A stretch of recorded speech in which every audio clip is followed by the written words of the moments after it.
Bonjour mes délicieux co-créateurs, je suis ici à Santa Fe au Nouveau-Mexique avec la délicieuse Maud Séjournant, Bonjour. française et qui habite au Mexique, au Nouveau-Mexique. Oui. C'est pas la même chose. Non, pas du tout. Mais on sent quand même l'influence un peu mexicaine Oui, ici. absolument. On est on est un passage Ouais. entre le sud et le nord. Oui, tout à fait. C'est magnifique ici. Oui, Il y a une certaine énergie qui est très spéciale. oui, Génial. Donc vous êtes auteur et coach, et formatrice de coach, oui. et vous avez décidé d'habiter à Santa Fe. Comment ça se fait? Comment une Française se retrouve à Santa Fe? Oh, elle est passée par d'autres étapes avant. Je ne Ouais. suis pas venue ici directement. J'avais jamais entendu parler de Santa Fe avant d'y arriver.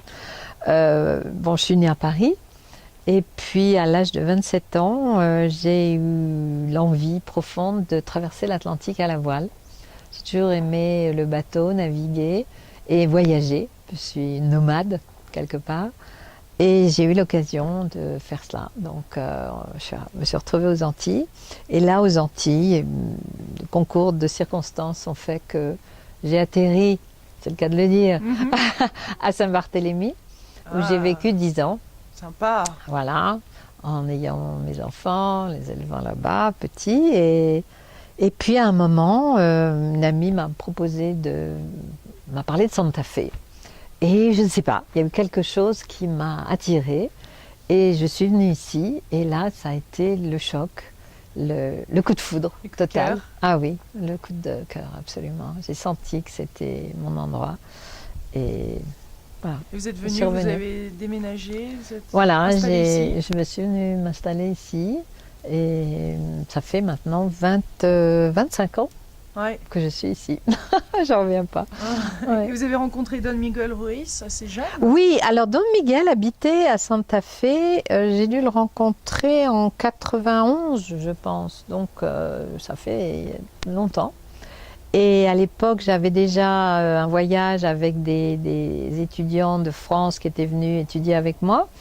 Et j'avais organisé une réunion avec Don Miguel, ils ont eu la chance de le rencontrer alors qu'il n'était absolument pas connu, il n'avait pas écrit ses livres.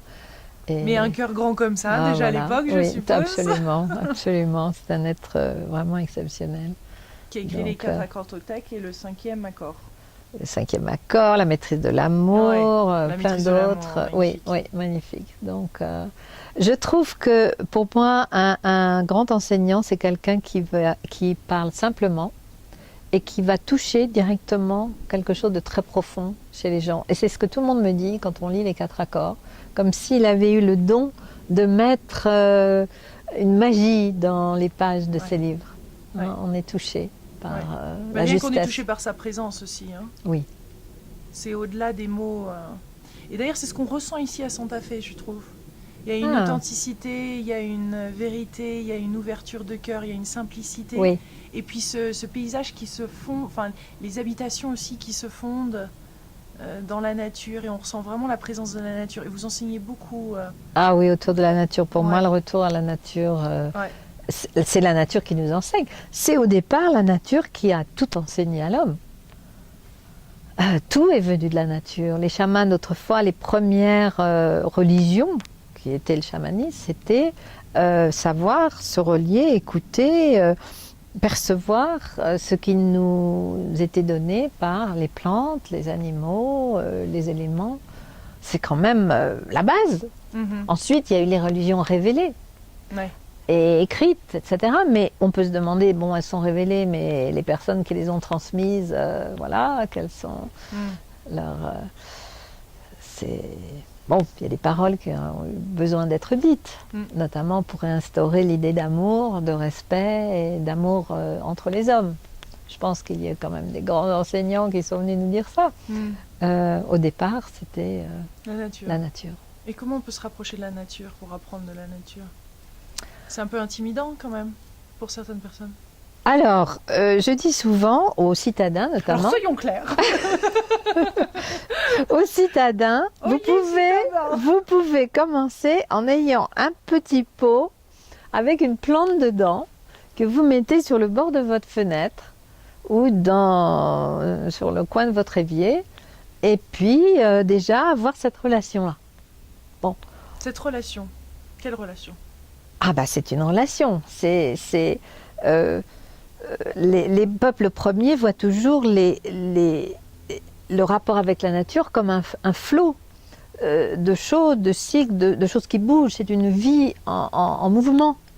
Donc nous, on est là, on témoin de cette vie qui bouge. Et avec une plante, bah, on la voit, elle fait des bourgeons, elle grandit, à un moment elle se fane, à un moment elle perd ses feuilles éventuellement. Donc il y a toute une histoire qui se passe. Donc c'est très important d'être témoin de ça et puis de voir qu'est-ce qu'on peut apporter à cette plante, qu'est-ce qu'elle nous dit. Enfin, il y a beaucoup de relations à avoir et c'est ce que savaient faire les gens autrefois, être dans cette relation.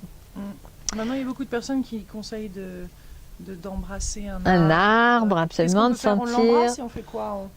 On sent son énergie qui nous remplit, on se donne, on échange. Je crois que la première chose, c'est de se vider de toute idée préconçue de qu'est-ce que ça va être ou comment le faire. On arrive comme un petit enfant qui ne sait rien. Et puis, on ouvre les bras, et puis on se met là, et puis on regarde ce qui se passe. Tout simplement. Puis on écoute, on observe. C'est toujours se vider. Parce que comment être rempli de quelque chose si on est déjà trop plein d'autres choses, de fausses idées, de soucis, de « moi je sais ce qu'il faut faire », etc. C'est d'être vraiment comme un enfant. Ouais. Hein? Ça a été dit, je crois, par d'autres personnes, de devenir enfant. Ouais. Ouais. Ouais, mais c'est vrai que on ressent maintenant, surtout que la vie va très très rapidement, tout va très vite, il y a plein de messages, on est bombardé par plein de choses. Alors, il faut savoir aussi se protéger, occulter certains messages. Moi, j'ai choisi, par exemple, de ne pas avoir la télévision. Ouais. Bon, j'ai pas la télévision. Alors, pendant un petit moment, mais comme j'avais beaucoup voyagé les années auparavant et que j'étais jamais vraiment en contact avec une télévision, ça m'a pas vraiment manqué. Je vois des films si j'ai envie de voir des films, ou je peux voir des émissions maintenant par Internet, on peut faire tout ce qu'on veut, mais c'est un choix délibéré, et je ne suis pas bombardée d'informations que je ne veux pas avoir. Voilà. Je choisis. Je crois que c'est important maintenant de savoir choisir les énergies qui vont nous toucher. Ouais. Choisir les gens, choisir les cercles dans lesquels on veut être, choisir les activités qu'on veut avoir, et être très clair là-dessus. Et le rôle de l'intuition dans tout ça? Eh bien justement, l'intuition, pour moi l'intuition ça part à travers le corps. Ça démarre dans le corps, c'est d'écouter le corps, qu'est-ce qu'il a envie de recevoir, de nous dire, comment il nous signale, attention là je vais avoir d'ici 2-3 jours, si tu continues comme ça, tu vas avoir vraiment une grippe ou quelque chose, et tout de suite commencer à prendre une tisane qui va améliorer les choses, etc. Tisane de gingembre comme nous avons bu. Voilà, donc c'est une intuition encore une fois, c'est d'être ouvert et d'être à l'écoute du corps. Et puis quelquefois, il y a des intuitions d'un autre ordre qui sont des intuitions plus de, on ne sait pas d'où ça vient, boum, hop, on a une vision, attention là, ou tiens, telle personne va t'appeler, ou il faut que tu appelles telle chose. Bon. Et je crois que c'est important d'écouter ça et de suivre ça. D'écouter en tout cas. Ces objets là, quels sont-ils? C'est quoi ce petit ours? Alors c'est ce qu'on appelle un keshi. Ah. Les keshis, ce sont des petits animaux qui ont été sculptés dans différentes pierres. Ça, en l'occurrence, c'est de la turquoise. Et ils représentent un ours. Et parfois, certains ont un petit poignard qui est attaché sur le dessus et qui va représenter l'arme avec laquelle les anciens allaient à la chasse pour tuer cet animal. Ah.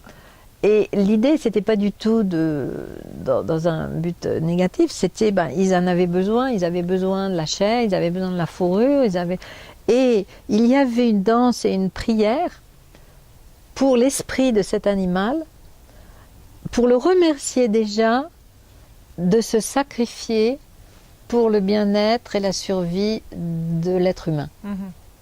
Et c'était ce rapport, on parlait tout à l'heure de rapport, de relation, c'était cette relation qui était établie d'entrer avec l'esprit de l'animal pour que ce soit, je dirais presque d'un commun accord, l'animal se sacrifie.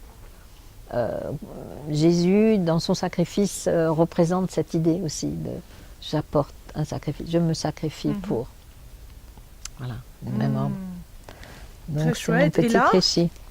Ah, ça c'est le poignard qui est en obsidienne, un obsidienne dorée qui a des très beaux reflets, hein, on dirait de l'or à l'intérieur, et qui vient de Teotihuacan et qui sert dans les cérémonies justement pour couper les liens qui nous retiennent, qui nous attachent à des choses, des lieux, des personnes, des idées, des fantasmes, etc. et qui nous empêchent d'être libres.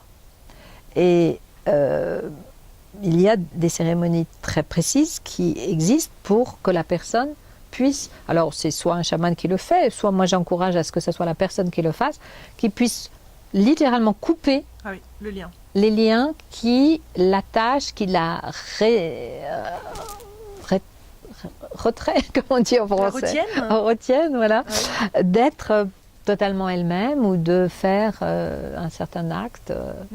Voilà. Mais je voyais votre collier, dites-moi là, c'est un peu ces petits objets que vous avez autour. Alors voilà, ce sont... c'est oui. rigolo ça. Ce sont des... Je vois votre collier, je me dis, ça ressemble étrangement. Ce sont des... voilà, plein de petits animaux qui sont là et qui sont des aides, des gardiens, qui sont nos amis. Et il y a la tradition amérindienne est beaucoup en relation avec l'animal. Oui. La tradition du Pérou, par exemple, là par exemple, j'ai un bundle, j'ai mon sac médecine avec des cailloux, des roches qui viennent des montagnes ou certains endroits, parce que cette culture est beaucoup plus reliée à la pierre, à l'essence de la roche. Oui. Et il y a d'autres cultures, je dirais peut-être plus en Europe, qui sont plus reliées aux plantes, à l'arbre. Donc voilà, chacun a son... Et là, on a un beau petit objet de Bali, c'est ça? Alors ça, c'est lors de mes voyages à Bali. C'est une sculpture dans une seule pièce de bois, dans un très beau bois, et qui représente deux personnages du Ramayana, qui est la grande histoire épique hindoue. Et c'est donc un homme et une femme qui s'embrassent et qui ont des corps de serpents. Et je trouve ça absolument magnifique parce qu'il y a une sensualité justement qui vient de la terre, une douceur, une rondeur, une puissance et en même temps une grande douceur à travers ces visages qui sont là pour s'embrasser. Ça, c'est un symbole tantrique aussi de l'union des opposés, de la relation, d'une unité. Merci de partager ces objets qui vous sont aussi chers, de cœur. Voilà, c'est adorable. Merci. Merci d'être venu jusque là et bon voyage. Merci.